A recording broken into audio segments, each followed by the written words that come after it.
Un jour, une vie, une émission de Jean-Marie Roussière, avec aujourd'hui comme invité Dominique Rimbourg. Dominique Rimbourg, qui est le fils de l'acteur Bourvil, ancien avocat et ancien député. Bonjour à vous, Dominique. Bonjour, monsieur Roussière. Alors, Dominique, on va résumer un petit peu votre vie, si vous voulez bien, votre enfance, votre jeunesse, votre vie adulte, votre profession aussi, puisque vous avez eu beaucoup d'activités, et puis aussi votre regard sur notre société, sur le monde, sur l'humanité, puisque vous êtes un humaniste. Alors, Dominique Rimbourg, vous me rattrapez si j'ai fait quelques petites erreurs. Donc, vous êtes né à Boulogne-Billancourt, vous êtes fils de l'acteur Bourvil, appelé André Rimbourg, hein, c'est bien ça? C'est son nom, oui, effectivement. Oui, vous êtes père de 2 enfants, vous avez été avocat et pénaliste au barreau de Nantes, membre du Parti communiste, puis du Parti socialiste, beaucoup de choses, adjoint au maire de Nantes et député. Alors, Dominique Rimbourg, vous avez eu une enfance heureuse? Ah oui, j'ai eu une enfance très heureuse. Oui, j'ai eu une enfance très heureuse. Avec papa et maman? Bien sûr. J'ai eu la chance d'avoir des parents extraordinaires. Alors, pas tant, je pense... Enfin, bien sûr, il y a la carrière de mon père qui est extraordinaire. Mais ils m'ont inculqué des valeurs. Ils m'ont toujours dit, dans la vie, on n'a rien sans rien et il faut travailler.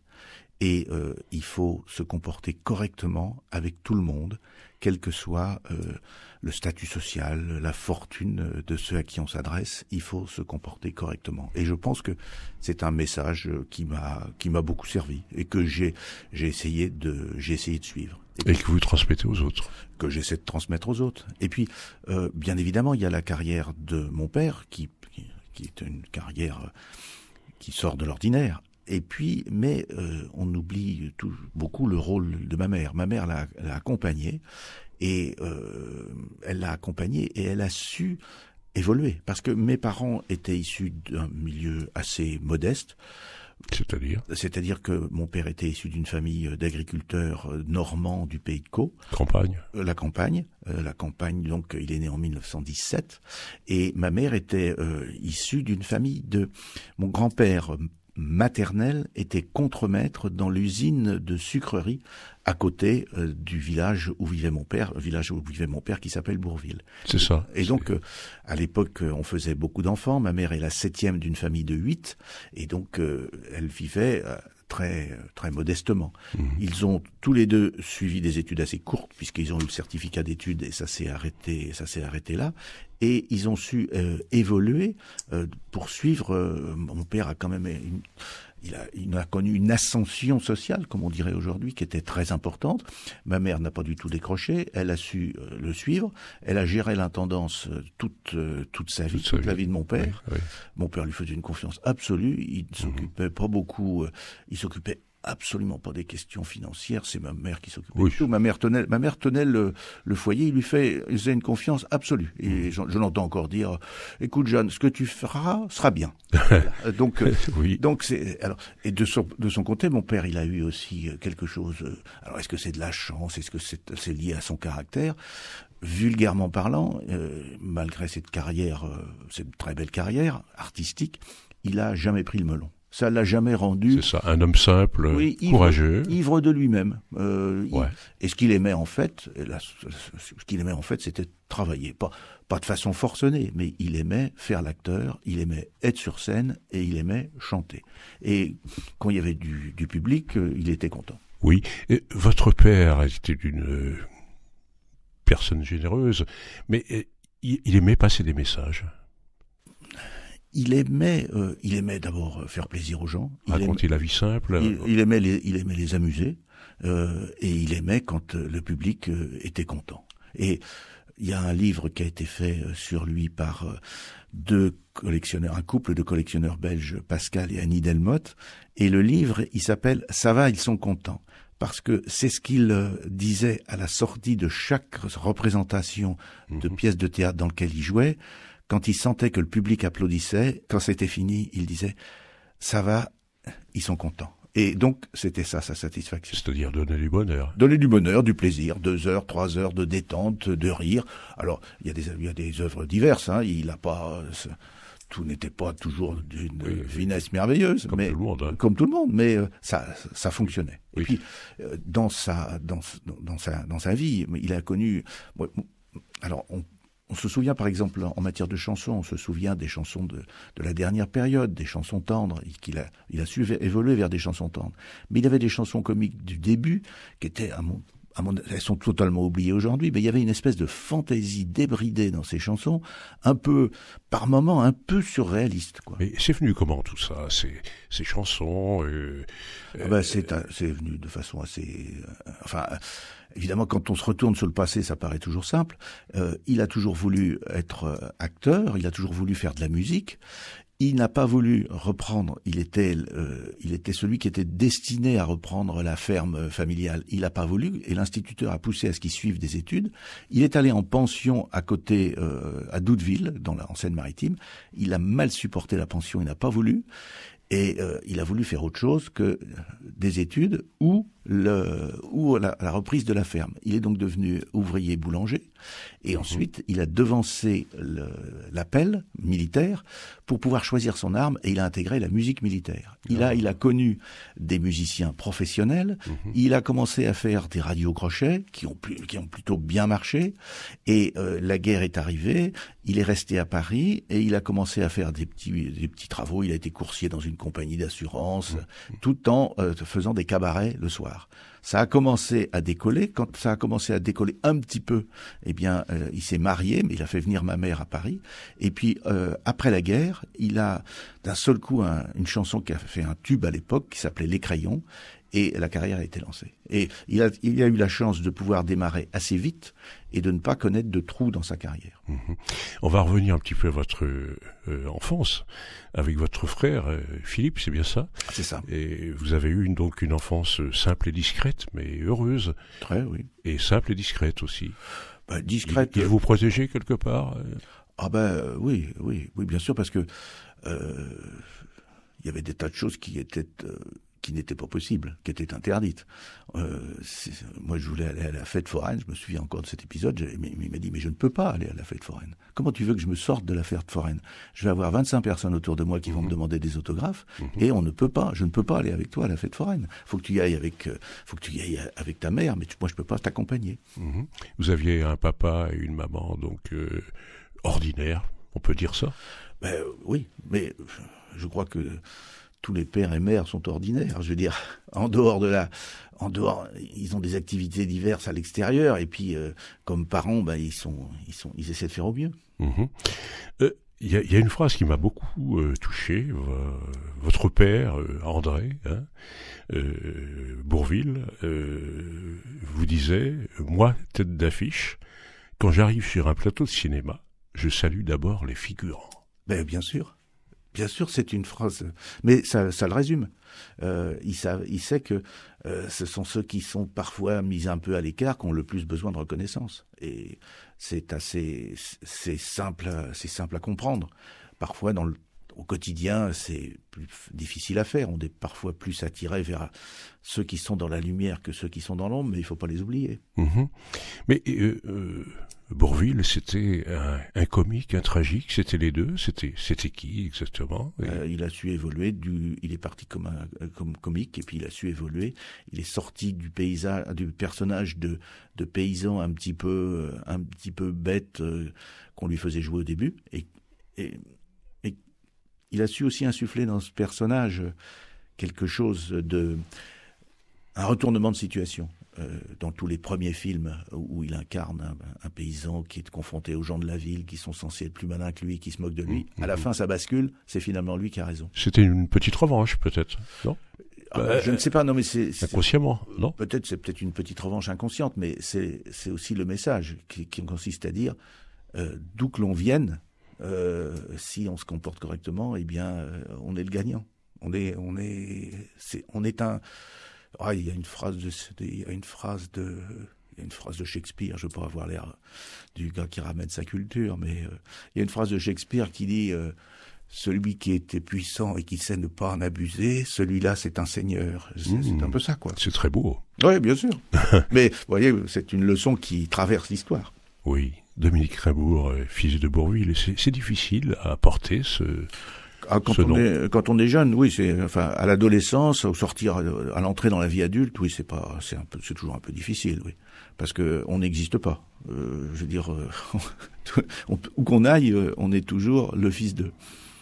Oui, c'est ça. Oui, mais vous avez su vous échapper de tout ça. Oui. Bien sûr, j'ai su m'échapper de tout ça. J'avais participé à une discussion avec Louis Giscard d'Estaing, qui avait dit jeune, porter un nom comme ça, jeune, c'est un handicap, et puis après il faut savoir en faire un atout. C'est beau.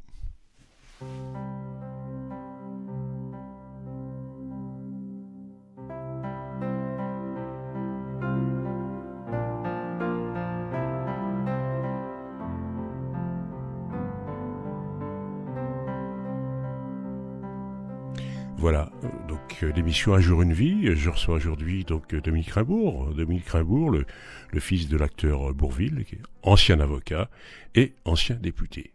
Dominique, alors on va parler de votre jeunesse, service militaire. Oui. Oui, c'est dans quel ordre? Dans la santé. Ah. Parce que c'est une histoire banale. Je voulais aller me promener un peu et j'avais la possibilité. Je savais qu'en allant dans le service de santé, je pouvais essayer d'aller outre-mer et je suis allé outre-mer. Ah, déjà l'évasion. Ben oui, il faut se promener un peu. Dites-moi, Dominique, votre jeunesse est un petit peu décapante, on peut dire, avec une jeunesse, on peut dire gauchiste.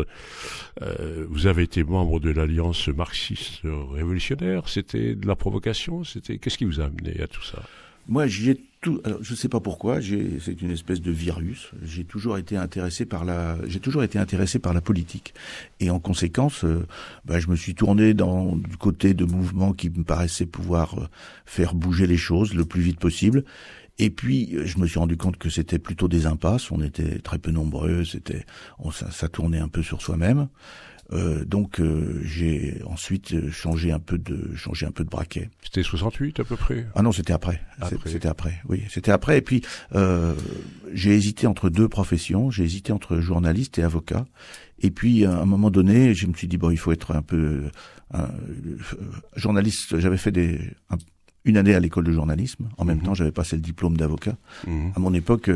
Contrairement à ce qu'on dit aujourd'hui, on travaillait quand même beaucoup moins que les étudiants d'aujourd'hui. On arrivait à cumuler les diplômes en suivant plusieurs filières. Et en conséquence, à un moment donné, je me suis dit je vais être avocat et puis je vais quitter ces petits groupuscules marginaux où je me suis bien plu, où j'ai rencontré des gens intéressants, où j'ai appris beaucoup de choses. Et puis j'ai changé d'organisation politique pour aller vers une organisation politique plus importante. Et au terme de la course, je me suis retrouvé au Parti socialiste, mais plus tard. Mais à cette époque-là, vous vouliez un petit peu changer le monde. Oui, mais j'ai pas abandonné non plus cette idée.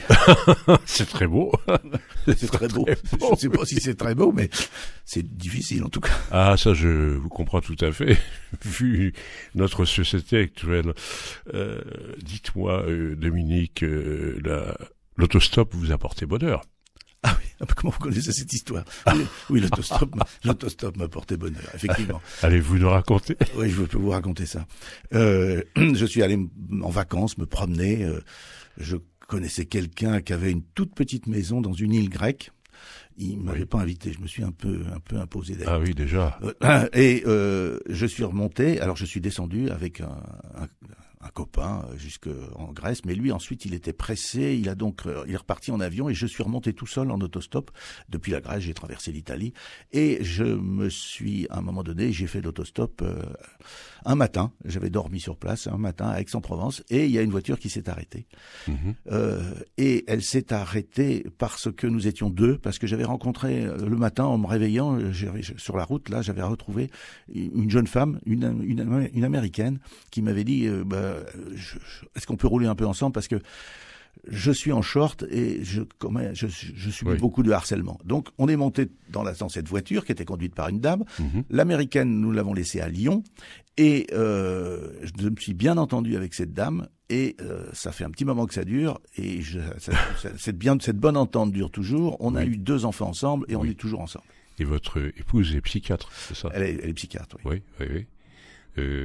Disons qu'elle vous a soutenu quand même aussi dans votre... elle vous soutient toujours dans votre... comment dire, vos activités. Ah bah bien sûr, et puis alors je suis allé la rejoindre à La Rochelle, j'ai vécu à l'internat de l'hôpital psychiatrique pendant un petit moment à La Rochelle, j'ai pris des petits boulots quand j'étais à La Rochelle, et puis ensuite on s'est installé pendant 3 ans à Paris, et on est venu s'installer à Nantes en 1979. Oui, vous vous sentez bien à Nantes? Ah, je me sens très bien à Nantes. Oui. Pour vous donner un exemple, quand je suis arrivé, je me suis installé avec une avocate qui s'appelle Danielle Fretin, avec qui j'avais travaillé à Paris, qui m'avait dit, je suis revenu à Nantes, il y a du travail pour deux. Et 1 mois après, je gagnais le double de ce que je gagnais à Paris. Mmh. Et en plus, pour le même prix de location, j'avais le double de surface d'appartement. Donc j'ai trouvé tout de suite, c'est quand même des conditions matérielles qui améliorent beaucoup les choses. Et m'être installé à Nantes, c'est quelque chose que je ne regrette absolument pas. C'est une ville qui me plaît beaucoup. Et il y a des économies puisque vous faites beaucoup de vélo. D'ailleurs, vous êtes venu ici pour l'enregistrement à vélo. Mais écoutez, j'aime ça. Donc, et c'est comme c'est un moyen de déplacement extrêmement pratique et que j'habite dans le quartier Saint-Jacques, il faut passer les ponts. Donc, passer les ponts à vélo, c'est quand même beaucoup plus facile que de les passer en voiture. Alors, je prends de temps en temps le tramway, mais je me sers très très peu de la voiture. Par tous les temps. Par tous les temps, j'ai un outil qui est assez simple, c'est une cape pour la pluie. Parfois, ça m'arrive d'être un peu mouillé quand même, mais bon, on s'en sort. C'est bien. Dites-moi, votre papa, Bourvil, meurt après 3 ans de maladie. Ça a été une cruelle disparition, je suppose. Vous avez gardé ses valeurs, vous vous êtes raccroché à ses valeurs bien avec sûr, votre frère. Bien sûr, mais vous savez, c'est l'épreuve que traversent tous les gens qui voient disparaître leurs parents. Alors la particularité, c'est que moi, je l'ai vu disparaître entre 17 et 20 ans. Et que bon, c'est très difficile d'accompagner quelqu'un. Et c'est encore plus difficile quand on est jeune. On ne sait pas, on est beaucoup plus perdu quand on est jeune. Mais cette difficulté, elle est celle de nous tous. Malheureusement, c'est la condition humaine que de voir disparaître ce qu'on aime et de savoir que soi-même, on va disparaître un jour. Il vous a laissé des messages il s'est battu jusqu'au bout. Il s'est battu jusqu'au bout et en plus il s'est raccroché à son travail. C'est son travail qui l'a fait vivre. Il a travaillé presque jusqu'à la fin. Il aimait les autres. Il aimait les autres. Il était chaleureux. Il était agréable. Oui, bien sûr. Oui. C'était une belle âme. Je ne suis pas le juge des âmes, mais je crois que c'était un homme de qualité, effectivement. Dominique Raimbourg, donc on va passer à votre métier d'avocat. Donc pourquoi avocat? Pour défendre les personnes qui sont, disons, en difficulté. C'est quelque chose d'humaniste. Mais oui, parce que on défend des gens qui, moi j'étais un avocat, j'ai été avocat 32 ans. Et pendant les 20 dernières années, j'étais un avocat pénaliste. C'est-à-dire sur Nantes, hein? Sur Nantes, oui. C'est-à-dire que je défendais des gens qui avaient commis des choses graves et parfois gravissimes. Et donc tout le travail de l'avocat. Pénaliste, ça veut dire familial, hein? Non, pas du tout. Ça veut dire la défense de ceux qui ont commis des délits et des crimes. Oui. Et la défense également de ceux et celles qui ont été victimes de ces délits ou de ces crimes. On passe d'un côté et de l'autre de la barre. C'est ça.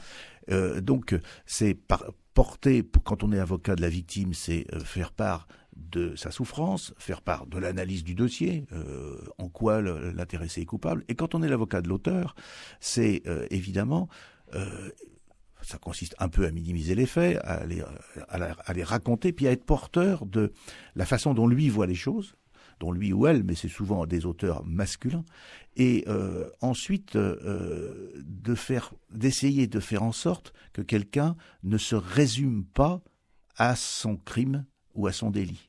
Et c'est ce message-là. Alors, c'est parfois difficile à porter, mais c'est d'essayer de faire part de la personne et de la part d'humanité qui porte en lui, quand bien même il est un criminel ou un délinquant. Mais ça doit être difficile de défendre l'indéfendable.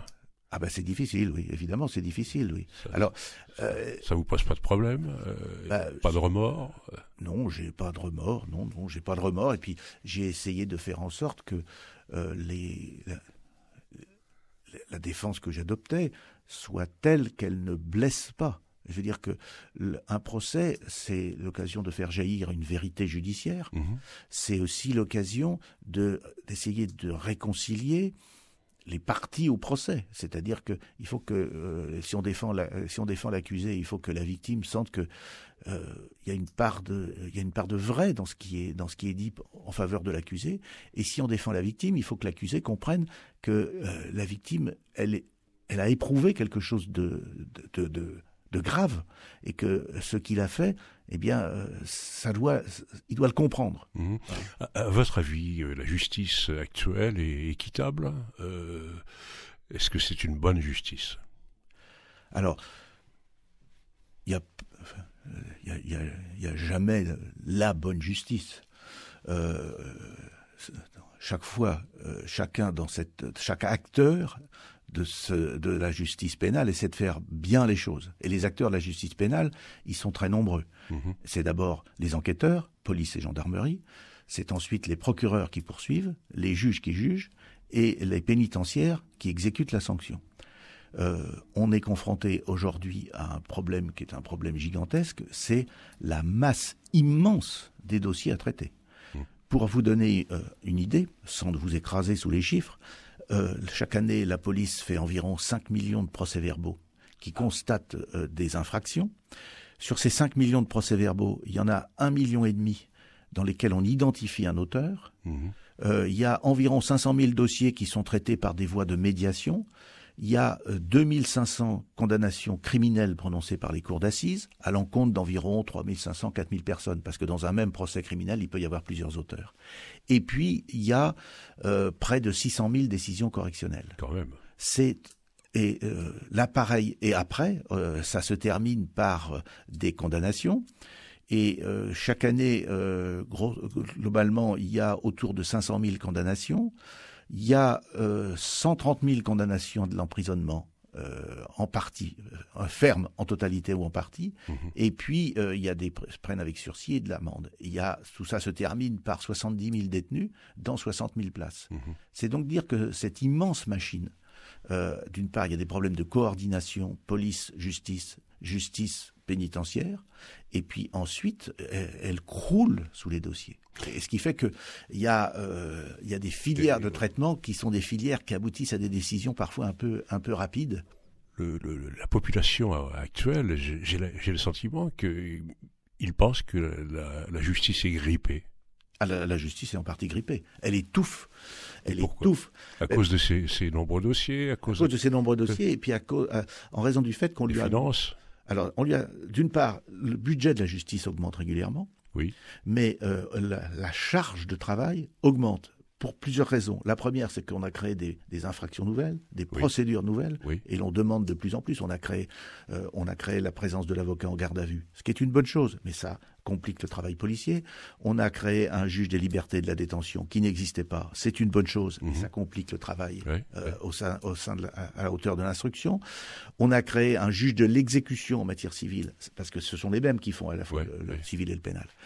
Et ça complique énormément le travail. L'application des peines et juridictionnalité, c'est-à-dire qu'il y a des juges d'application des peines, ça complique énormément le travail. Ça multiplie les dossiers. Ça multiplie surtout le travail au sein du même dossier. Et puis par ailleurs, il y a une demande de traitement judiciaire. On demande à la justice de traiter tous les cas. Il y a des choses qui se régulaient autrement, qui aujourd'hui ne se régulent que par la justice. Dominique Rimbaud, avant d'écouter donc la chanson de Gabin, qui adorait votre père, il faut le dire, Bourvil, j'ai juste une petite phrase à vous mettre en mémoire de ce qu'on dit de vous en tant qu'avocat. Vous me direz si c'est honnête, pas honnête. On dit de vous que vous êtes modeste, malin, excellent juriste, mais on dit de vous que vous êtes trop honnête, un type doux, pas un guerrier. Qu'est-ce que vous en pensez ? C'est difficile, c'est plutôt positif, c'est plutôt flatteur. Un avocat, il doit être quoi ? Agressif? Non. Pas forcément. Enfin, il y a plusieurs façons de faire les choses. Moi, voyez-vous, dans l'image que j'ai de la façon dont il faut faire, c'est une image de footballistique. Il faut s'approcher tout doucement du but adverse, et puis d'un seul coup surgir là où on vous attend pas et marquer le but. L'effet de surprise. L'effet de surprise, et puis surtout ne pas être trop triomphant. Je veux dire, quand on marque un but, il faut pas faire de la peine au goal adverse, parce que après, il devient beaucoup plus agressif. C'est une belle image. Oui. On va écouter Jean Gabin. Je sais.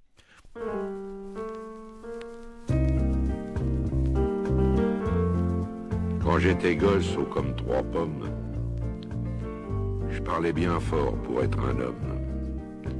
Je disais je sais, je sais, je sais, je sais.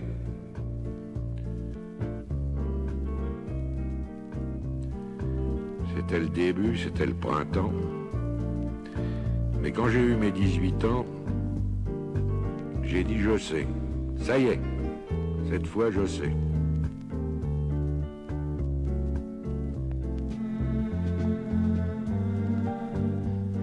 Et aujourd'hui, les jours où je me retourne, je regarde la terre où j'ai quand même fait les 100 pas, et je ne sais toujours pas comment elle tourne.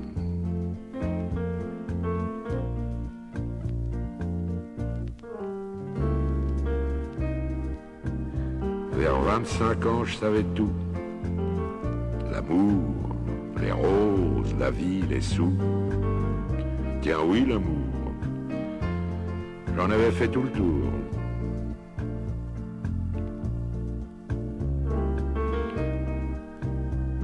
Mais heureusement, comme les copains, je n'avais pas mangé tout mon pain. Au milieu de ma vie, j'ai encore appris.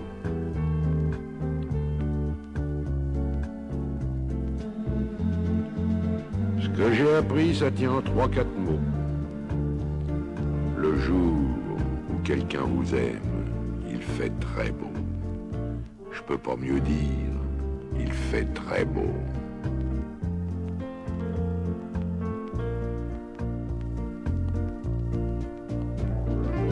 C'est encore ce qui m'étonne dans la vie.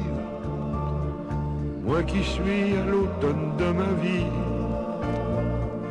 On oublie tant de soirs de tristesse, mais jamais un matin de tendresse.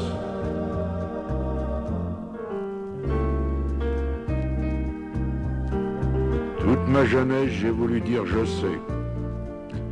Seulement plus je cherchais, et puis moins je savais. Il y a 60 coups qui ont sonné à l'horloge. Je suis encore à ma fenêtre. Je regarde et je m'interroge. Maintenant je sais. Je sais qu'on ne sait jamais. La vie, l'amour, l'argent, les amis et les roses. On ne sait jamais le bruit ni la couleur des choses. C'est tout ce que je sais. Mais ça, je le sais. Un jour, une vie, une émission, aujourd'hui avec Dominique Raimbourg, fils de l'acteur Bourvil, ancien avocat et ancien député. C'est joli cette chanson, Dominique. Oui, et c'est curieux parce que c'est une chanson ancienne et ça fait un peu penser au slam, c'est-à-dire cette chanson parlée sur de la musique. Mais c'est une belle chanson. Avec beaucoup de valeurs qui sont... c'est-à-dire c'est toute la difficulté, alors je le dirais autrement, mais toute la difficulté de penser la complexité du monde, de comprendre que les choses sont quand même beaucoup plus compliquées que ce que l'on ne pense quand on raisonne un peu trop vite. Et quand on est jeune, on a tendance à raisonner très vite. Ce qui est normal d'ailleurs. Quand je reprends une phrase que vous avez dit, je ne suis pas un grand spécialiste du combat symbolique. Je suis là pour marquer des buts, pour changer les comportements, et je crois que c'est par l'intelligence bienveillante qu'on peut changer le monde. Oui, je pense ça. Oui. Je pense que... c'est le fil de votre action. Oui, c'est-à-dire que pour changer les choses, il faut quand même faire du consensus. Et puis, épargner aussi ceux qui vont plutôt un peu pâtir de ce changement, enfin faire comprendre que ça doit se passer comme ça. Mais vous savez, c'est quotidien. Moi, j'ai été adjoint au maire. Alors, on fait des réunions de quartier, on dit bon ben voilà, on va élargir la rue et puis on va passer le tramway. On va faire passer le tramway. Alors, dans l'ensemble, tous les gens sont assez contents, sauf ceux en face de qui le tramway passe, parce qu'ils se disent je vais pas pouvoir garer ma voiture, ça va faire du bruit, etc. Donc ils sont contre. Sauf un qui dit ouais c'est vrai, mais bon, ça va être utile à tous. Et celui-là, il est capable de dire ouais, ça peut faire un peu de bruit devant chez moi, mais ça va quand même être bien pour tout le monde. Et ça, c'est celui-là qui est précieux. C'est celui qui vous dit, je pense qu'il s'agit d'un progrès, quand bien même mes intérêts personnels me laissent penser que je vais plus avoir d'inconvénients que d'avantages. Et parfois en plus, il se trompe parce que finalement, il a beaucoup d'avantages. Vous avez été donc au Parti communiste, vous avez été au conseil municipal PS de Nantes, de Loire-Atlantique, vous avez été adjoint au maire de Nantes et vous avez été président de la commission des lois à l'Assemblée générale suite au départ de Jean-Jacques Urvoas. Oui. Pourquoi la politique ? C'est difficile à expliquer, c'est toujours ce qui m'a intéressé. Depuis toujours. Mais très très jeune quoi. Préadolescent déjà, c'est quelque chose qui m'intéressait.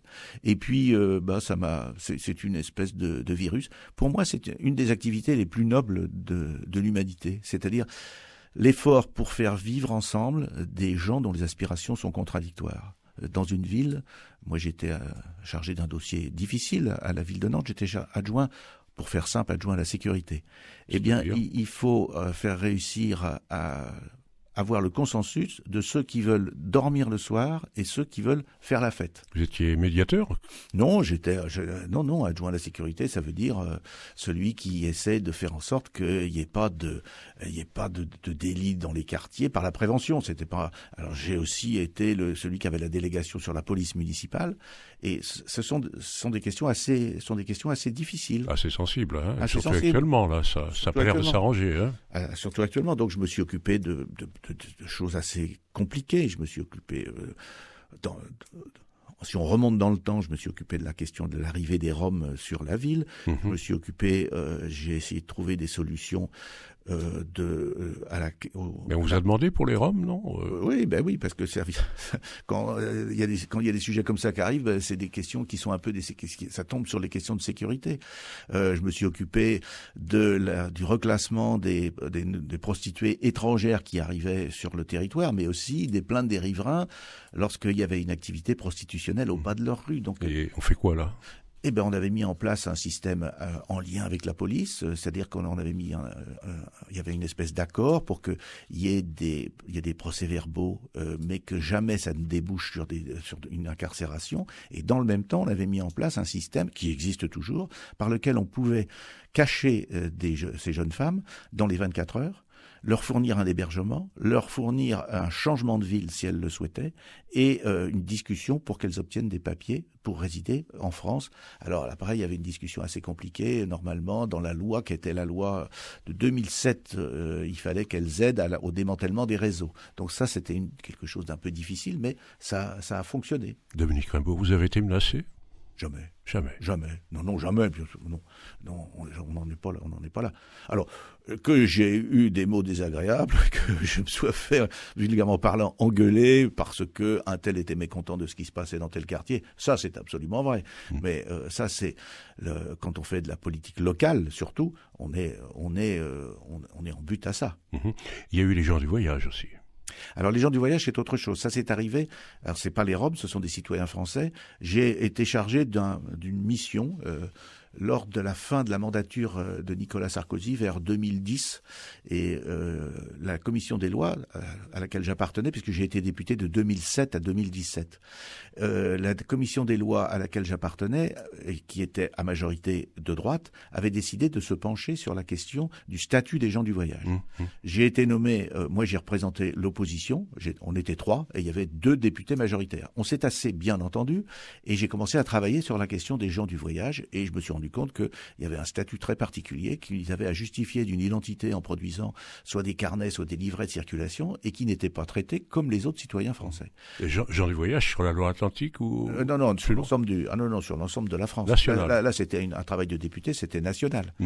Pour que situer un peu dans le temps, j'ai été élu municipal de 1989 à 2008 à la mairie de Nantes. J'ai voulu être maire de Saint-Sébastien et j'ai été battu. J'ai donc été élu d'opposition de 2008 à 2014. On n'est jamais battu. On n'est jamais battu, mais enfin de temps en temps ça arrive aux élections, voyez-vous.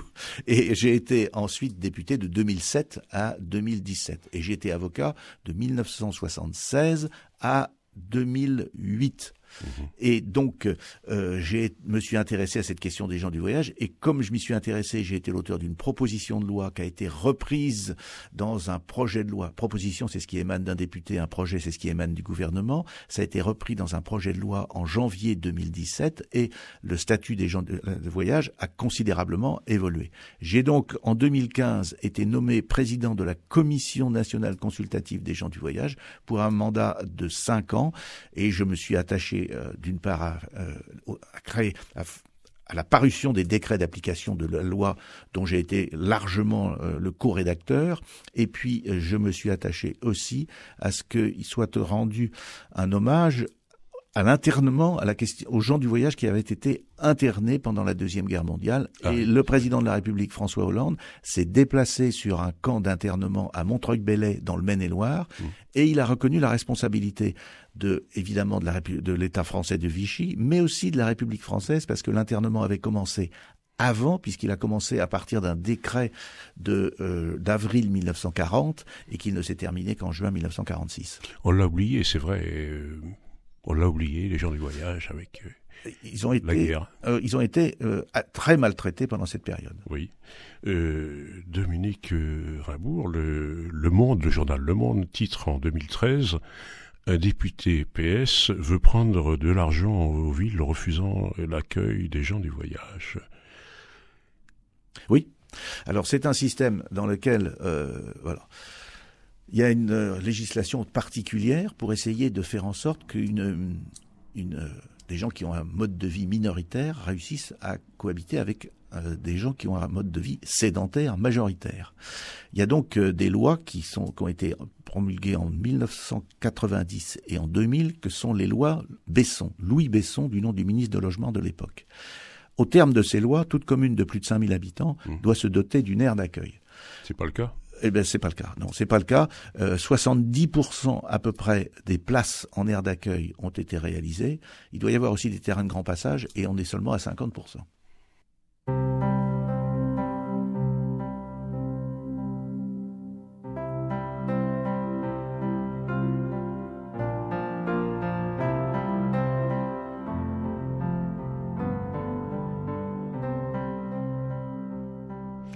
Un jour, une vie.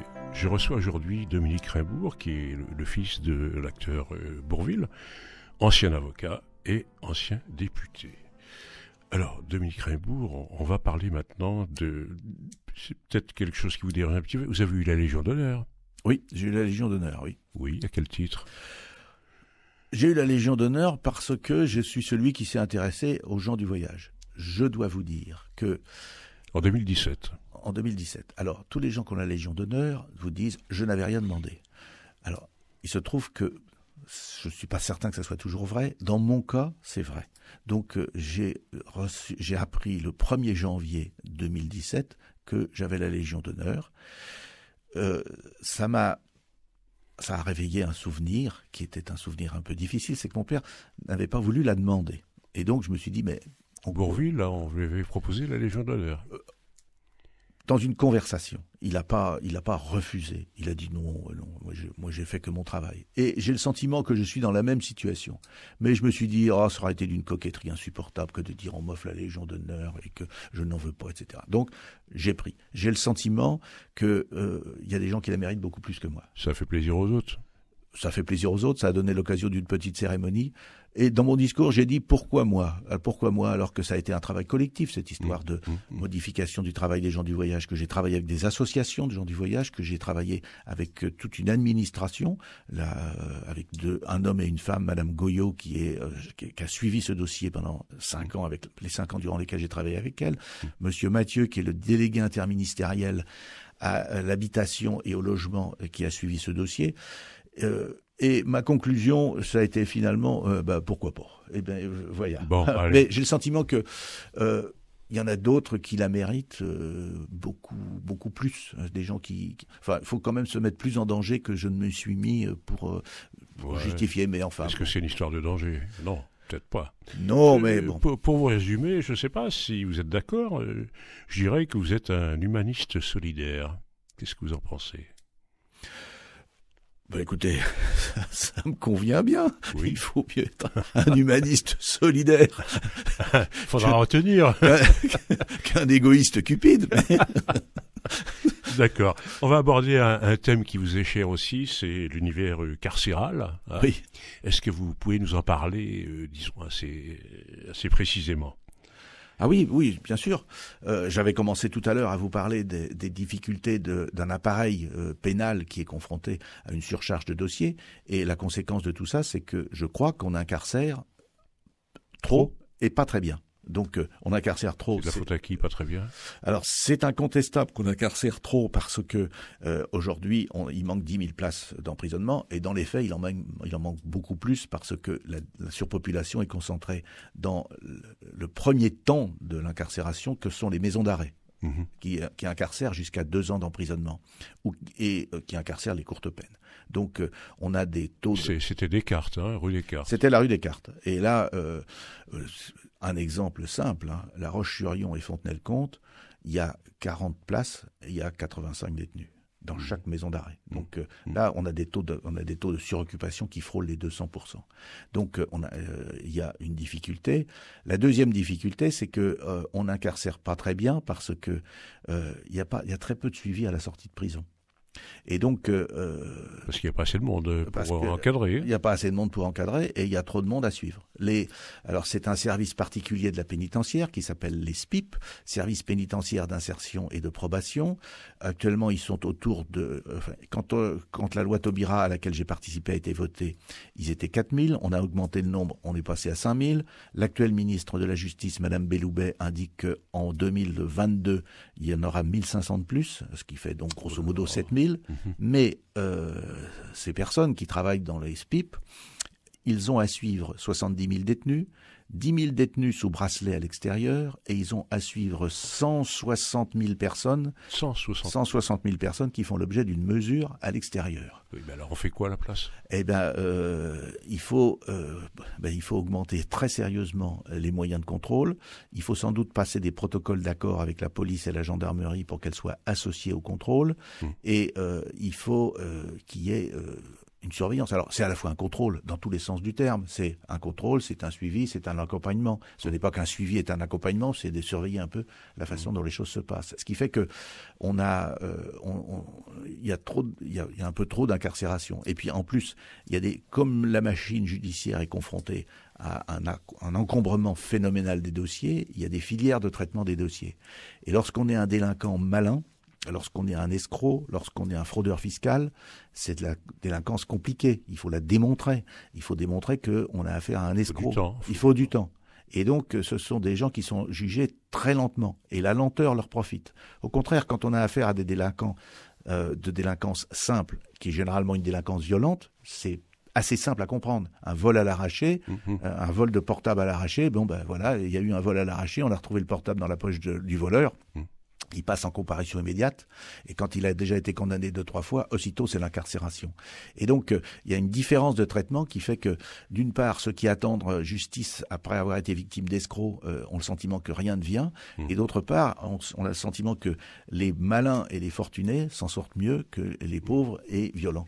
D'ailleurs, vous avez écrit un essai intitulé « L'adolescence, un enjeu politique ». Pourquoi ?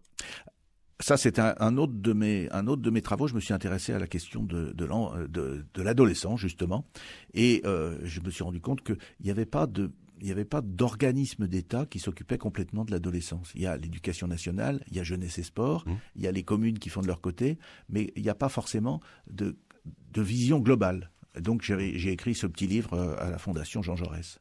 Dominique Raimbourg, quel est votre regard sur notre société actuelle ? Elle a beaucoup changé. Bien sûr, elle a beaucoup changé. Il y a l'explosion de... Dans le positif, dans le négatif, dans l'espérance, dans le rejet, dans la violence, l'agressivité. Je pense plusieurs choses. C'est un peu compliqué. Je pense tout d'abord que on n'arrive pas à se fédérer autour d'un projet commun. On n'arrive pas. On est confronté aussi à un problème démocratique, de fonctionnement démocratique. Il y a une espèce d'appauvrissement de la vie démocratique parce que elle est entièrement concentrée sur un seul moment, qu'est l'élection présidentielle. Le Parlement ne joue pas son rôle parce que il est mis à l'écart. Alors c'est vrai aujourd'hui, c'était déjà vrai sous François Hollande, c'était déjà vrai sous Nicolas Sarkozy. Ce sont les institutions de la Ve République dont le présidentialisme s'est aggravé à partir des années 2000, lorsqu'on a réduit le mandat présidentiel à 5 ans, et lorsqu'on a inversé la date, le calendrier des élections, en faisant que les élections des députés interviennent après celles du président de la République. Vous voulez dire qu'il y a un manque de cohérence ? Il y a surtout une dépendance des parlementaires vis-à-vis du président de la République. Ils sont sommés d'appliquer sa politique. Et donc ça a créé des difficultés, ça a créé les frondeurs sous François Hollande, ça a créé une certaine fronde sous Nicolas Sarkozy, et ce qui fait que on a un changement de président et qui s'use très très vite. On ne peut pas incarner en un seul homme ou en une seule femme un projet. Il faut que ça soit beaucoup plus collectif et il faut qu'on retrouve des modes de démocratie. C'est ce qui manque là. C'est ce qui manque beaucoup. Alors ce qui fait qu'on a un pays qui doute de lui-même, qui est confronté à la mondialisation, qui fait qu'il a le sentiment que la politique ne peut plus rien contre les forces économiques mondiales, et on a un peu de mal quand on voit la façon dont on n'arrive pas à taxer les géants du numérique, Google, Amazon, Facebook, Twitter, etc. Tout dépend d'un homme. Tout dépend d'un seul homme, et puis surtout, on n'arrive pas non plus à monter un projet qui soit un projet européen, parce qu'il est évident que dans une période de mondialisation, il faut monter un projet européen, et on n'arrive pas à avoir une politique, on a beaucoup de mal à mettre en place une politique commune européenne. Ce qui fait que ça crée un sentiment de désespoir qui est d'une intensité sans doute beaucoup trop importante. Vous pensez qu'on perd les valeurs fondamentales actuellement ? Non. Pas trop. Non. Il y a une aspiration à l'égalité, il y a une aspiration à la démocratie, il y a une aspiration au politique, à l'exercice du pouvoir par les citoyens, qui est extrêmement, qui n'a jamais été aussi grande, mais qui ne trouve pas de débouché. Alors, sauf à s'exprimer en mécontentement divers et variés sur Twitter, sur Facebook et sur Instagram, etc. Ce qui fait que on a une montée on a une montée de l'individualisme, on a une incapacité à s'organiser pour déboucher sur un projet collectif, et on a une montée forcément de l'agressivité, des fausses nouvelles, et il nous manque un visionnaire humaniste qui rassemble, moi je ne crois pas aux hommes providentiels. Il nous manque un projet commun mené par soit des partis, soit des syndicats, mais il nous manque ça. Il nous manque une façon de fonctionner. Alors, on est plus atteint que les autres parce que nous avons un régime politique qui est unique en Europe. Un régime politique avec un président de la République qui concentre autant de pouvoir entre ses mains, ça n'existe nulle part. C'est pas démocratique. C'est moins démocratique. Quand l'exemple de l'Allemagne, quand Angela Merkel va discuter quelque chose à Bruxelles au Conseil de l'Europe, elle va d'abord devant les députés, elle leur explique ce qu'elle va faire. Elle va à Bruxelles, elle revient devant les députés, elle leur explique ce qu'elle a fait. Là, c'est le contraire. Là, on n'explique rien. Je veux dire que le président de la République est entièrement souverain. Il n'explique, il n'a pas une relation de pouvoir qui se contrebalance avec les parlementaires. Et donc, je pense que on est au bout d'un phénomène institutionnel. Dominique Raimbourg, merci. Avant d'écouter une chanson de votre papa Bourvil, Au petit bal perdu, je vais citer une de vos phrases qui est très très belle, une phrase humaniste justement. Quel que soit son rang, quelle que soit sa place sociale, dès l'instant où on se comporte correctement, on est porteur d'une part d'humanité. Vous êtes d'accord? Oui, comme c'est moi qui l'ai prononcé. Vous êtes toujours d'accord? Oui, je suis d'accord avec moi-même. Allez, Pas toujours, d'ailleurs. on écoute la chanson de Papa à Bourvil.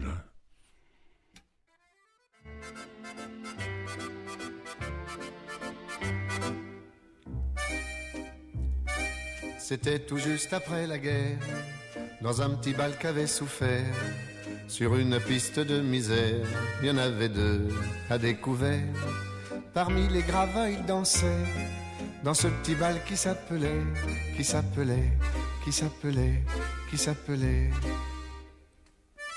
Non, je ne me souviens plus du nom du bal perdu. Ce dont je me souviens, c'est de ces amoureux qui ne regardaient rien autour d'eux. Il y avait tant d'insouciance dans leurs gestes émus. Alors quelle importance, le nom du bal perdu. Non, je ne me souviens plus du nom du bal perdu. Ce dont je me souviens, c'est qu'ils étaient heureux, les yeux au fond des yeux. Et c'était bien. Et c'était bien.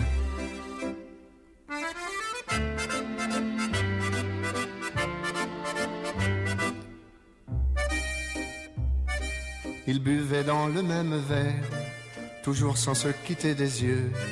Ils faisaient la même prière, d'être toujours heureux. Parmi les gravats, ils souriaient, dans ce petit bal qui s'appelait.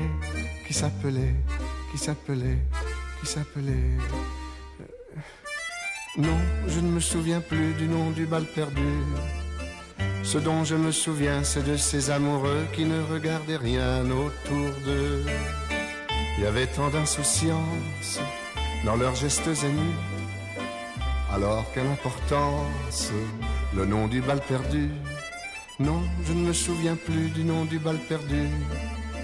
Ce dont je me souviens, c'est qu'ils étaient heureux, les yeux au fond des yeux. Et c'était bien. Et c'était bien.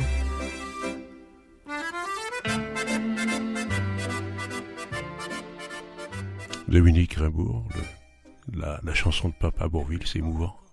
Ah oui, c'est une très belle chanson, bien sûr. Il y a quelques chansons, il y a la tendresse, il y a cette chanson-là, ce sont des très belles chansons.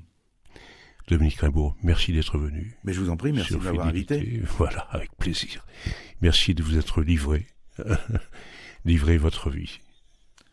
Merci à vous. Et de partager tout simplement.